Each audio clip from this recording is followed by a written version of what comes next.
are listening to 106.7, Wilmington's Big Talker, and my name is Paul Vallone. I'd like to welcome you to Guns, Politics, and Freedom, where each Sunday at 5 p.m., as part of the Sunday Night Political Power Block, we give you the ammunition to better defend your gun rights. I'd also like to thank our sponsor, Hyatt Guns, America's largest gun shop. Check them out at hyattguns.com. In case you aren't familiar with me, I direct Grassroots North Carolina, or GRNC, since 1994, our state's most effective gun rights organization. As its director, I was involved in drafting and passing our original concealed handgun law.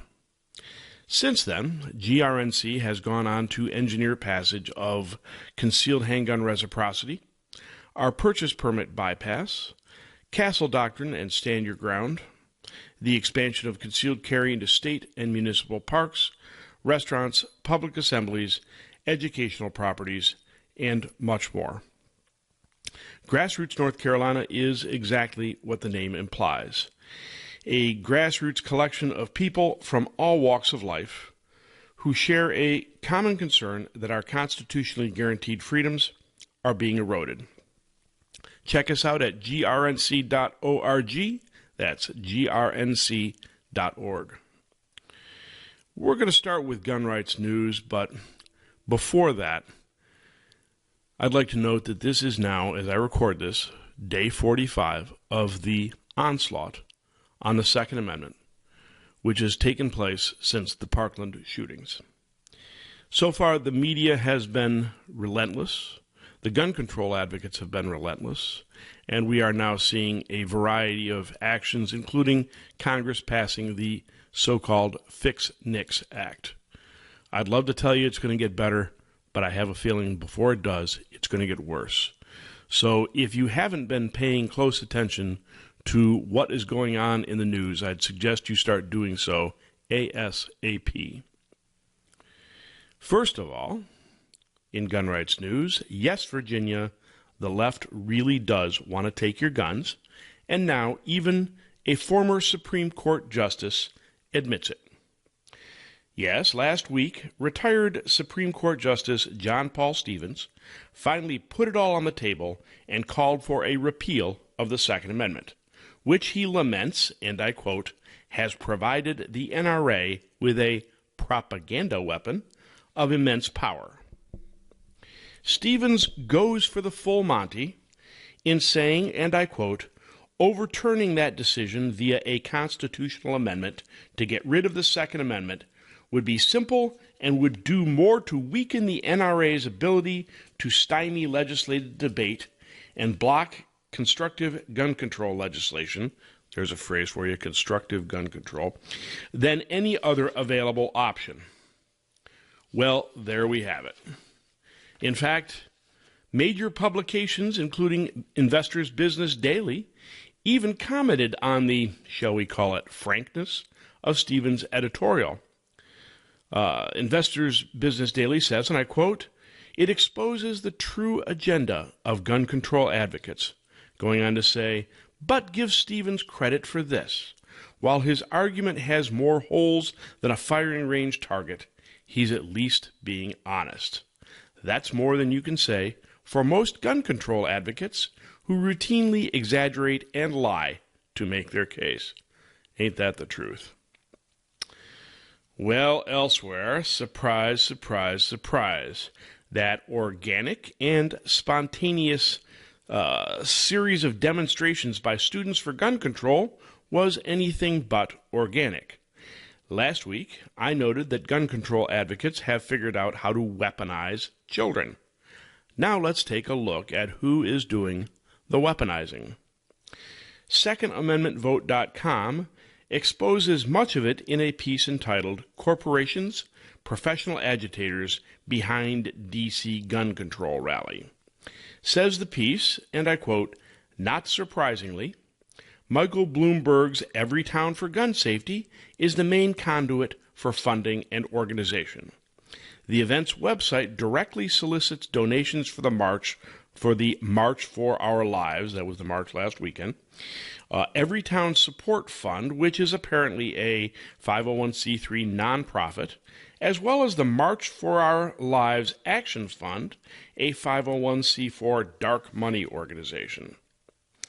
Then the article goes on to describe the corporate money behind the event, noting that none of the support comes from Florida, the state where the Parkland shootings actually occurred. Instead, says the piece, and I quote, companies like Aetna, which has pledged $200,000 in support, Gucci, $500,000, and dating app Bumble, $100,000, are complicit in not only advancing the march's anti-Second Amendment agenda, but the entire progressive movement as well. I would also note that Delta Airlines, which recently cut business ties with the NRA, as I recall, it cost them their fuel tax exemption in the state of Georgia, which revoked it to the tune of, I think it was $13 million. Anyways, Delta Airlines is also providing free air transport for student protesters by providing no less than 3 charter flights. The only good news, perhaps, about the student march is that the students who got microphones stuffed into their faces aren't quite as sophisticated dissemblers as politicians are, and as such are prone to actually admit what they really want. Marjorie Stoneman Douglas High School student Delaney Tarr, for example, said it perhaps most frankly when she said, "When they give us that inch, that bump stock ban, we will take a mile." And I'm sure they will if we let them. Maybe you recall that during the Obama administration, the Justice Department launched Operation Choke Point, a credit card fraud probe focusing on banks and payment processors. The threat of enforcement actually prompted some banks to cut ties with online gun retailers, even if those companies had valid licenses and good credit histories. Operation Choke Point ultimately failed after drawing fire in Congress, but unfortunately it seems that efforts by banks to cut off or impact gun sellers seem to be back. Specifically, Infowars.com cites an internal email at Citicorp saying, and I quote, Citicorp Chief Executive Officer Mike Corbett detailed new policies applying to, and I quote, small businesses, commercial and institutional clients, as well as credit card partners. The policy is ostensibly designed to respect the rights of responsible gun owners while helping keep firearms out of the wrong hands, which I think we all know the wrong hands are your hands. Anyway, Citi's new U.S. commercial firearms policy requires firearms only to be sold to people 21 or older, that pass gun purchasers, pass a background check, and restricts sales of bump stocks and high capacity, meaning standard capacity, magazines. If retail clients refuse to enact Citi's best practices over the coming months, they are free to part ways with the bank, Corbett wrote.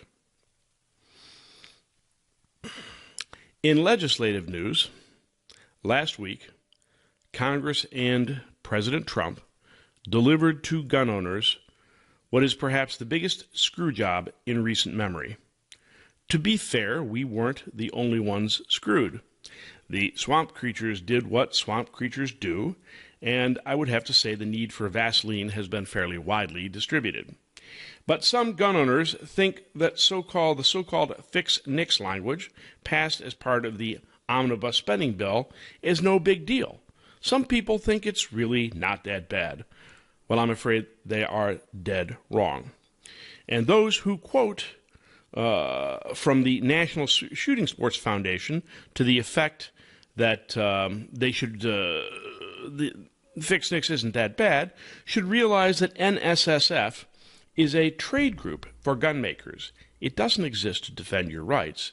It exists to make money for its members.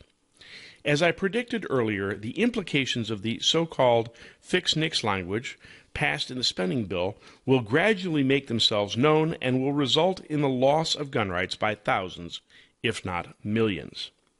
In a few minutes, we will hear from researcher John R. Lott of the Crime Prevention Research Center in a piece that he had in Fox News on what the Republicans actually did to you with Fix NICS. But first, we're going to take a short break. You are listening to Guns, Politics, and Freedom on Wilmington's Big Talker, 106.7 WilmingtonBigTalker.com. Join us after the break as we resume our discussion of the long march to steal your rights.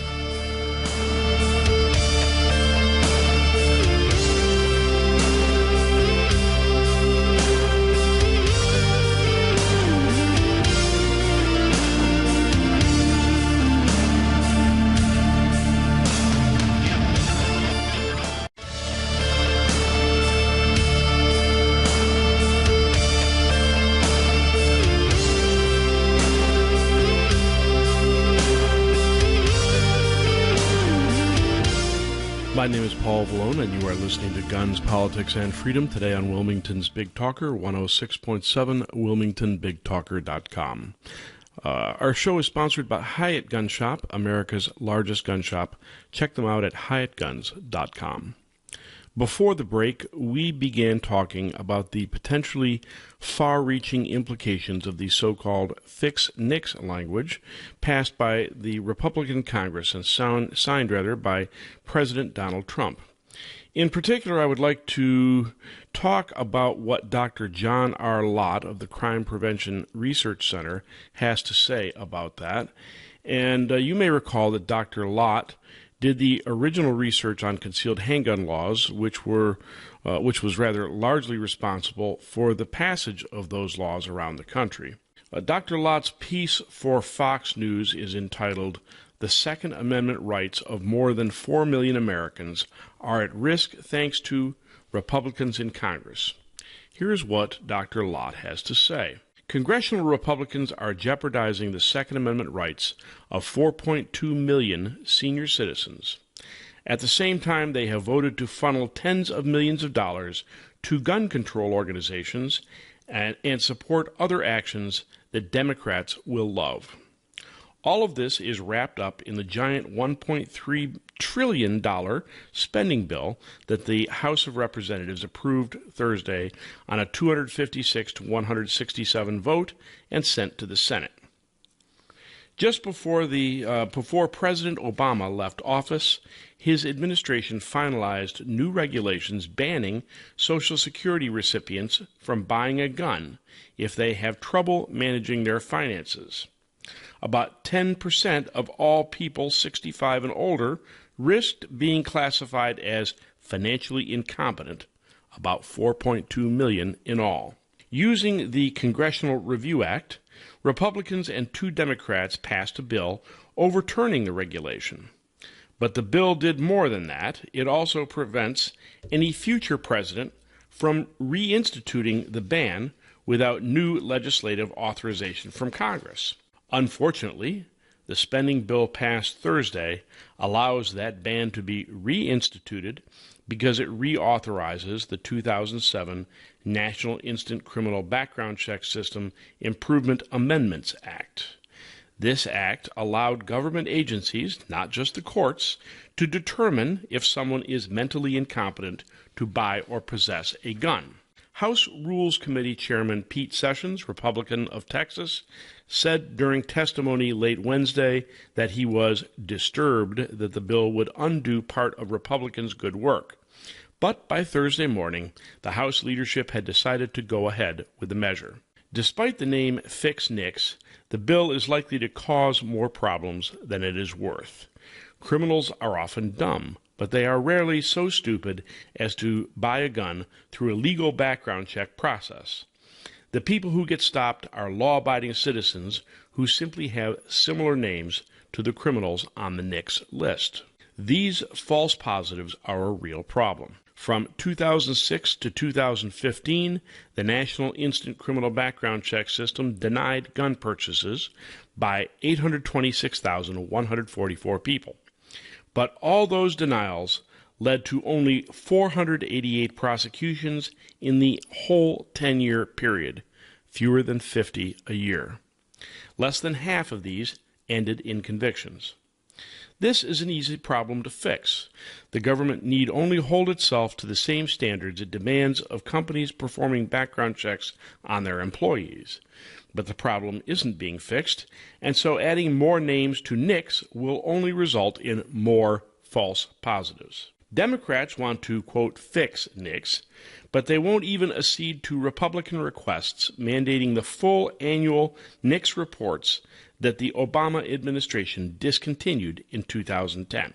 Another part of the spending bill provides $50 million for the Stop School Violence Act, which will provide schools with training in how to cope with attacks and how to identify violence-prone individuals.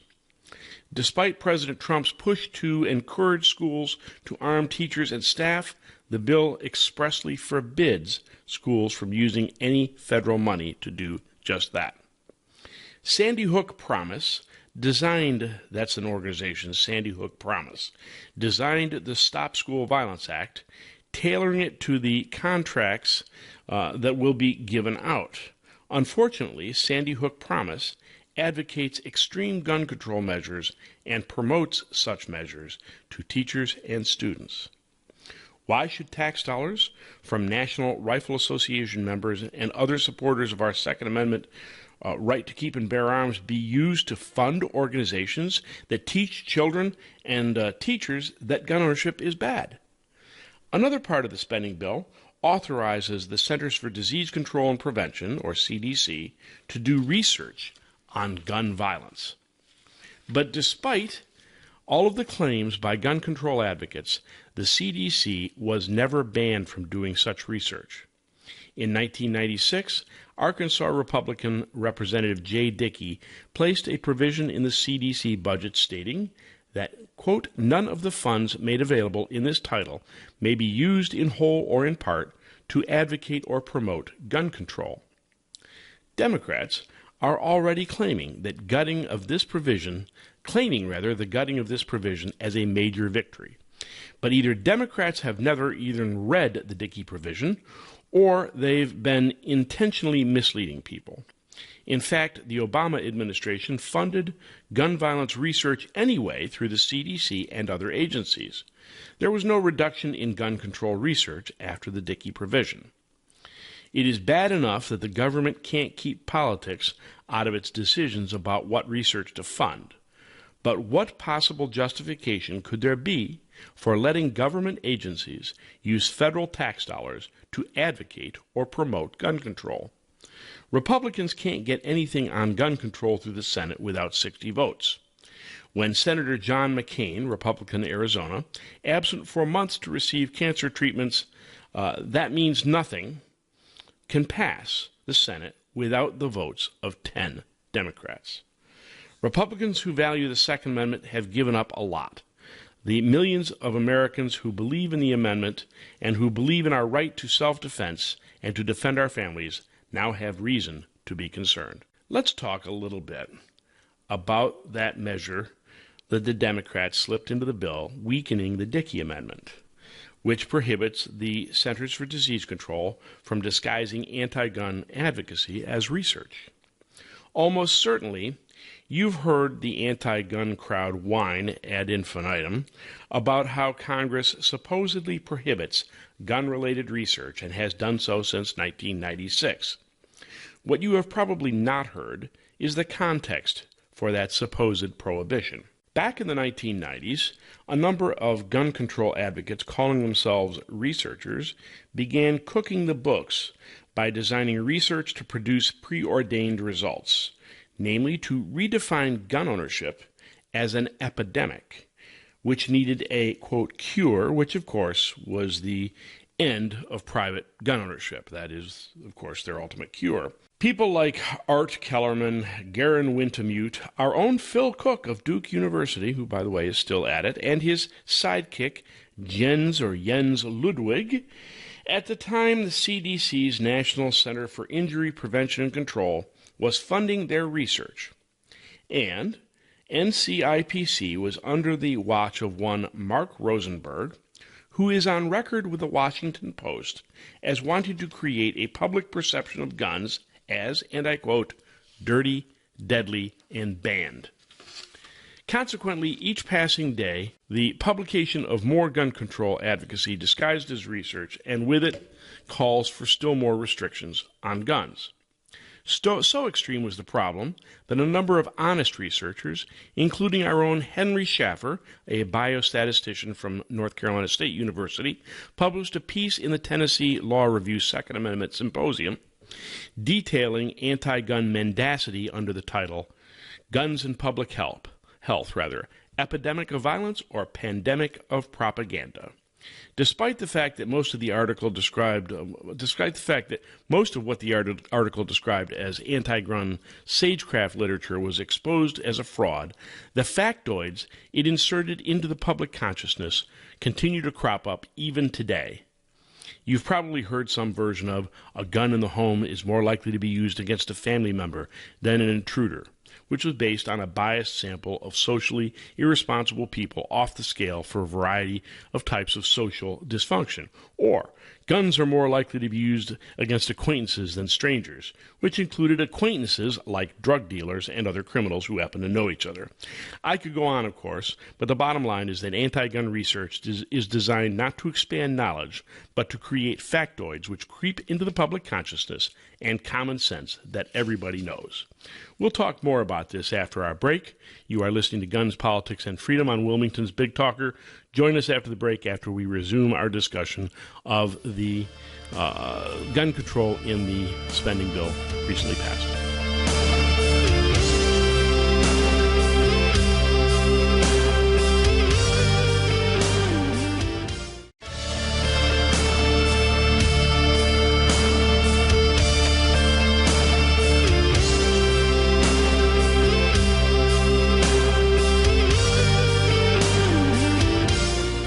My name is Paul Vallone, and you are listening to Guns, Politics, and Freedom today on Wilmington's Big Talker, 106.7, wilmingtonbigtalker.com.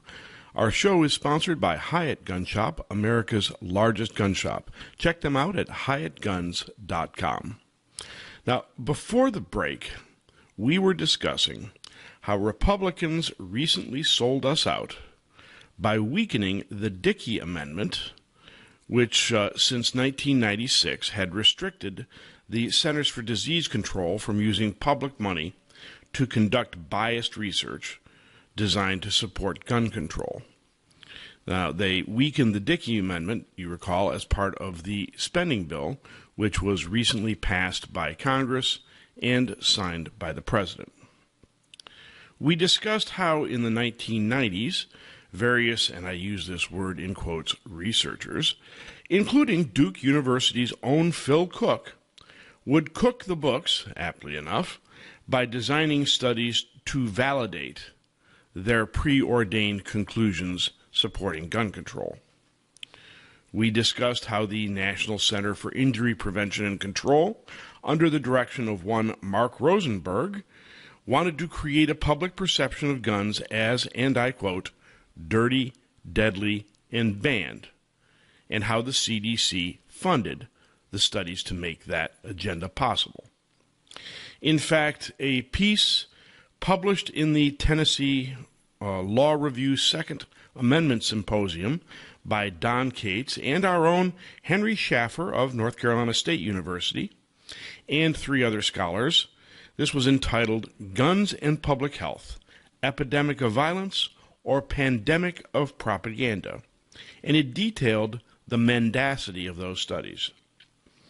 The authors concluded, and I quote, the anti-gun health advocacy literature is a sagecraft literature in which partisan academic sages prostitute scholarship, systematically inventing, misinterpreting, selecting, or otherwise manipulating data to validate preordained political conclusions.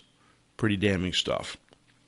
So, after the Republicans took control of Congress in the 1994 Republican Revolution, Congress began to take a dim view of public funds being used to advocate a political gun control agenda, and the result was the Dickey Amendment, which defunded Rosenberg's National Center for Injury Prevention and Control to the tune of $2.6 million.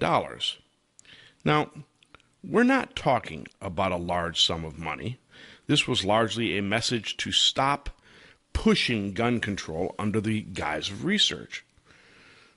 Moreover, as Dr. Lott correctly points out in the article I read, it doesn't stop gun research altogether. It just stops anti-gun propaganda posing as research. But of course, even this is too much for the Democrats, who want unfettered access to public funding to push their agenda to better control you. So in this spending bill, as Republicans once again snatched defeat from the jaws of victory, they weakened the Dickey Amendment. Now, I grant you, the publication The Hill claims it wasn't entirely removed, as gun control advocates wanted, merely weakened. And now they are relatively free once again to use your money to promote their agenda. And who is responsible for this? Well, allow me to quote a liberal rag out of Durham called the Independent Weekly, or the Indie Week, I believe they call themselves. Here's a quote. Also included in the budget deal is language clarifying that the Centers for Disease Control and Prevention is in fact allowed to study gun violence, although it cannot actively advocate for gun control. Imagine that. The CDC has not studied gun violence since the so-called Dickey Amendment passed in 1996. This is a big win for U.S. Representative David Price, who has long argued for the restoration of federally funded gun violence research. That's right. The architect of this bit of social engineering is our own congressional Che Guevara, none other than Congressman David Price, of course, of Chapel Hill. Where else? A hardcore leftist who has never met a gun ban he didn't love, and whose wife, Lisa Price, actually founded North Carolinians for Gun Control. Oh, wait, I'm sorry. They don't call themselves that anymore. They long ago changed their name to the more politically saleable North Carolinians Against Gun Violence. It's hard to be against gun violence.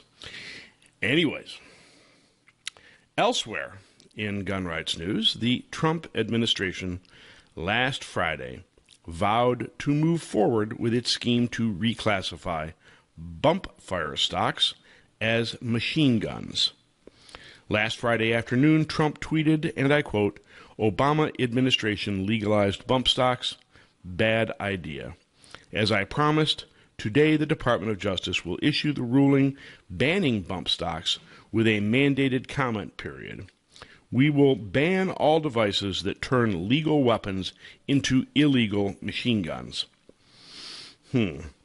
Making good on that promise, Attorney General Jeff Sessions on the same day issued a final notice of proposed rulemaking to classify bump fire stocks as machine guns, using the somewhat convoluted logic that although a gun so equipped can still only fire one shot per depression of the trigger, the fact that the finger doesn't have to be moved will still have to classify the gun as a machine gun. We'll be pondering that for some time, I imagine. To be honest, I haven't had a chance to read the rather lengthy document yet, so I don't know exactly what will become of people who already own the devices.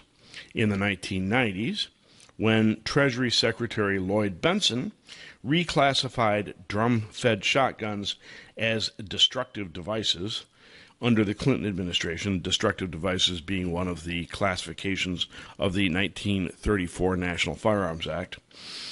But when he did so, owners were given a period of time to register the guns with the BATF-E.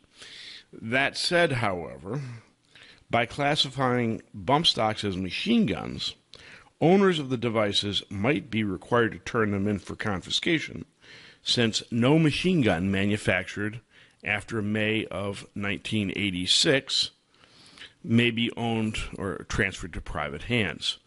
Only guns manufactured before May of 86 may be owned by civilians, essentially, thanks to a voice vote to the otherwise pro-gun McClure-Volkmer Act of 1986. Although it's reasonable to presume that I guess gunners may have something, some option with the bump fire stocks, I guess that remains to be seen. The good news is that a quick scan of the documents suggests that the ban may be more narrowly crafted than the legislation originally proposed by Senator Dianne Feinstein and others, which would have included any device which increased the rate of fire of a semi-automatic firearm, potentially including scores of commonly used devices like trigger jobs, muzzle compensators, and dot sights. This, of course, was why the NRA initially wanted this to be shunted to the BATFE, because they figured that they might come up with a more technically accurate, definition of what constitutes a bump stock, where, of course, the anti-gunners like Dianne Feinstein will do their dead-level best to expand that definition to include and ban as many firearms as they can. Anyways, you can read the notice of proposed rulemaking yourself by going to our site. We have a link to it. It's www.grnc.org/bumpfirestock. grnc.org/bumpfirestock. Now, interestingly, although the DOJ document has a link to the comment form for public comment on the notice of proposed rulemaking and says that the comment period will be open for 90 days, the link is not yet live, and I can find no page for public comment yet.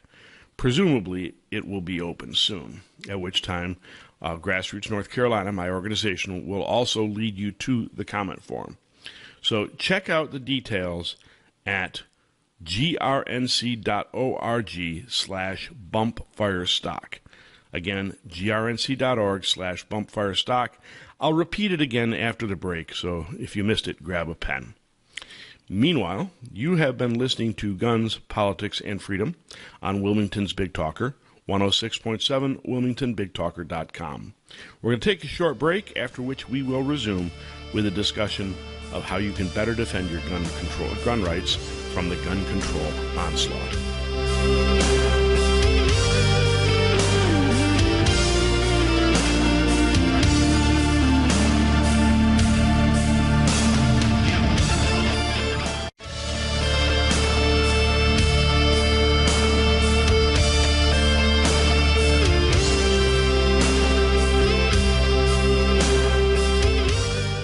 My name is Paul Vallone, and you are listening to Guns, Politics, and Freedom today on Wilmington's Big Talker, 106.7 WilmingtonBigTalker.com.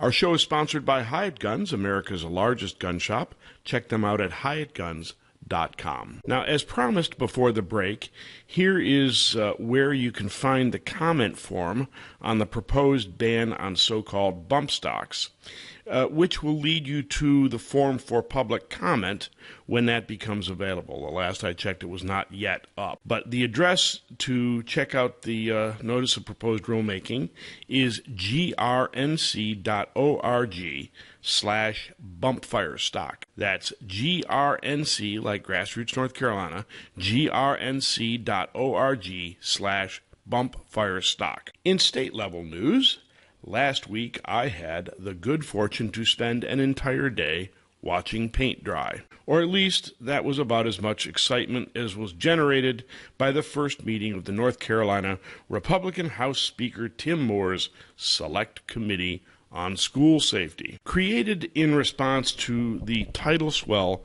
of support for making schools more resistant to active shooter scenarios in the wake of the recent Parkland, Florida killings at Marjorie Stoneman Douglas High School, Speaker Moore's School Safety Committee comprises 42 members of the North Carolina House of Representatives, fully one-third of the House, yet including nearly none who are adamant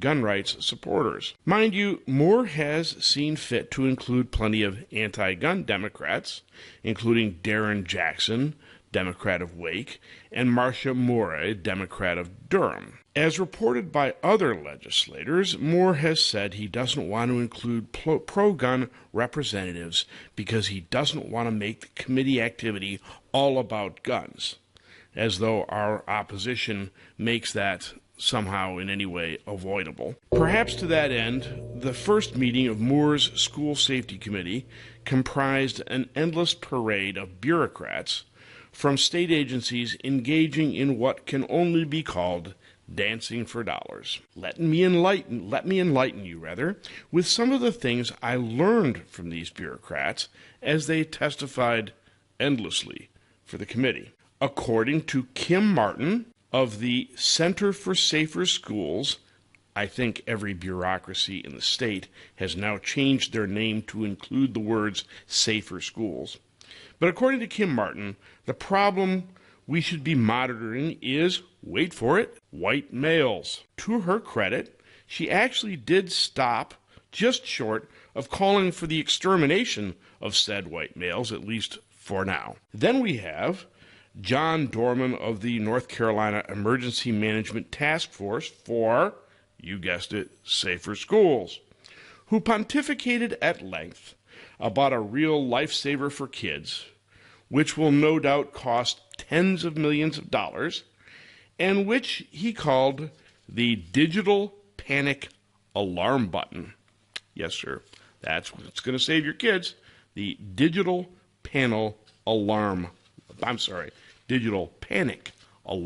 button. Or consider Greta Metcalf, chair of the Mental Health Committee of the Task Force for, yes, Safer Schools, who educated us to the fact that as many as 20% of our students may be suffering from diagnosable mental disorders. Yes, 1/5 of students are suffering from a mental disorder. Now, ignoring for a moment that if you look at the DSM-5, that's the 5th edition of the American Psychiatric Association's Diagnostic and Statistical Manual of Mental Disorders, wow, what a mouthful, nearly anything you might name classifies as a mental disorder. Hell, I'm quite certain that if you look in DSM, you will find that does not play well with other children is a certifiable mental disorder. Now consider this for a moment.